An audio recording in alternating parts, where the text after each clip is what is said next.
அனைவருக்கும் வணக்கம். நான் பிரபு பேசுறேன். வெல்கம் டு தர்ச்சார்பு உள்ளுர்மயமாக்கல்.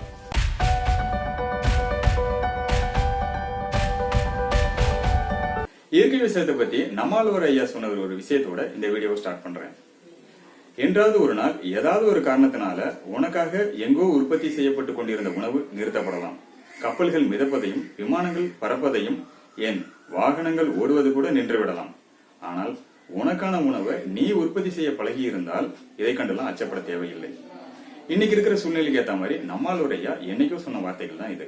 உலகமே இயங்காம இருக்கக்கூடிய இந்த சூழ்நிலையில கூட இயற்கை விவசாயிகள் யாரும் அவங்க உழுவதையோ அறுவடை செய்வதையோ விதைப்பதையோ நிறுத்தல. அவங்க உற்பத்தி பண்ணக்கூடிய காய்கறிகளையும் பழங்களையும் தானியங்களையும் நேரடியா மக்களுக்கும் அந்தந்த பகுதியில் இருக்கக்கூடிய கடைகளுக்கும் சேல் பண்றாங்க. ஏன்னா அவங்க யாரையும் எந்த கம்பெனியும் நம்பி இல்லை. அவங்க இயற்கை விவசாயத்துக்கு தேவையான உரங்களையும் பூச்சி விரட்டிகளையும் அவங்க வளர்க்கக்கூடிய மாட்டினுடைய சாணத்துல இருந்தும் சிறுநீர்ல இருந்தும் அந்தந்த பகுதியில இயற்கை கிடைக்கக்கூடிய இலைகள் பழங்கள்ல இருந்துதான் உரங்களையும் பூச்சி விரட்டிகளையும் தயார் பண்ணிக்கிறாங்க. மேலும் அவங்க கைகளால் இயங்கக்கூடிய ஊடு உழவும் கருவியை தான் பயன்படுத்துறாங்க. அவங்களுக்கான வேலையும் வருமானமும் மக்களுக்கு நல்ல பொருளை கொடுக்கணுங்கிற திருப்தியும் தொடர்ந்து இருந்துகிட்டே இருக்கு. உலகமயமாக்களை பத்தி நிறைய கேள்விப்பட்டிருப்பீங்க. உள்ளூர் மயமாக்களை பத்தி தெரிஞ்சுக்கிறதுக்காக ஒரு சின்ன கதையை சொல்றேன். ஒரு ஊர்ல செந்தில் அப்படின்னு ஒருத்தர் இருக்காரு. அவருக்கு ஒரு மொபைல் தேவைப்படுது. அப்பதான் அவருடைய ஃப்ரெண்டோட பையன் மொபைல் ஷாப் வச்சிருக்கிறது அவருக்கு ஞாபகம் வருது. மொபைல் வாங்கறதுக்காக அந்த கடைக்கு போறாரு. அவருக்கு பிடிச்ச மொபைல ஒரு 6000 ரூபாய் கொடுத்து வாங்குறாரு. வீட்டுக்கு வந்து இவருடைய பையன் கிட்ட அந்த மொபைலையும் ரேட்டையும் சொல்றாரு. அதுக்கு அவங்க பையன், இதே மாடல் மொபைல்ல நீங்க ஆன்லைன்ல வாங்கியிருந்தீங்கன்னா கிட்டத்தட்ட 5500 ரூபாய்க்கு வாங்கியிருக்கலாம், நீங்க 500 ரூபாய் ஏமாந்துட்டீங்க அப்படிங்கிற மாதிரி அவங்க அப்பா கிட்ட சொல்றாரு. அவங்க அப்பா அதுக்கு சிரிச்சுக்கிட்டே சொல்றாரு, 500 ரூபாய் நான் அதிகமா கொடுத்து வாங்கினது என்னவோ உண்மைதான். ஆனா ஆன்லைன்ல நான் வாங்கியிருந்தா அதனுடைய லாபம் வெளிநாட்டுல இருக்கக்கூடிய கார்பரேட் கம்பெனிக்கு தான் போய் சேரும். இப்ப நான் இங்க உள்ளூர்ல வாங்கினதுனால இதனுடைய லாபம் என்னுடைய ஃப்ரெண்டு வீட்டுக்கு போய் சேருது.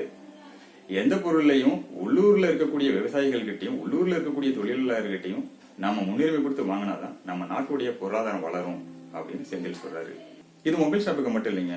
காய்கறிகள், மளிகை பொருட்கள், செக்கு எண்ணெய் இதெல்லாம் லோக்கல்ல வியாபாரம் பண்றவங்க கிட்ட வாங்கினாதான் உள்ளூர் பொருளாதாரம் அதிகரிக்கும்.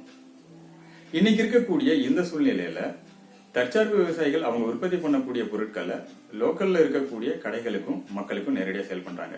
லோக்கல்ல இருக்க கடைக்காரங்க அவங்க கிட்ட இருக்கக்கூடிய காய்கறிகளையும் மளிகை பொருட்களையும் மக்களுக்கு கொடுக்கறாங்க. இதுவும் கிட்டத்தட்ட மருத்துவ சேவை பண்றவங்களுக்கு நிகரானதுதான். அவங்களுக்கும் நாம நன்றி சொல்ல கடமைப்பட்டிருக்கோம். இப்ப நாம கொரோனாவுக்கு நிதி கொடுத்த சில கார்பரேட் நிறுவனங்களை பத்தி பார்ப்போம்.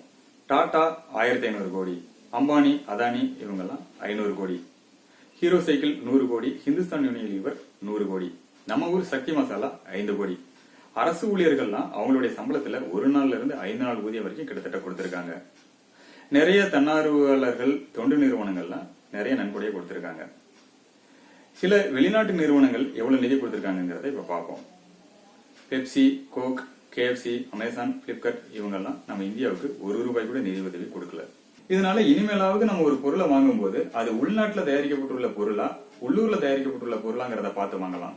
ஏன்னா இந்த மாதிரி ஒரு கஷ்டமான சூழ்நிலையில இவங்க தான் நம்மளோட துயரத்தை போக்குறாங்க, நமக்கு உதவியை செய்யறாங்க.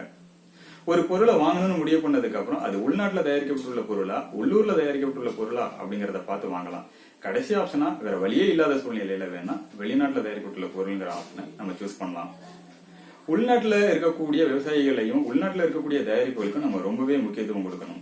அப்படி பண்ணும்போதுதான் நம்ம இந்தியாவுடைய மொத்த உள்நாட்டு உற்பத்தி அதிகரிக்கும், பொருளாதாரம் உயரும், இந்தியாவும் வளரும். இந்த வீடியோ உங்களுக்கு பிடிச்சிருந்ததுன்னா லைக் பண்ணுங்க, ஷேர் பண்ணுங்க. இன்னொரு நல்ல பதிவோட உங்களை நான் சந்திக்கிறேன். தேங்க்யூ ஃபார் வாட்சிங் திஸ் வீடியோ.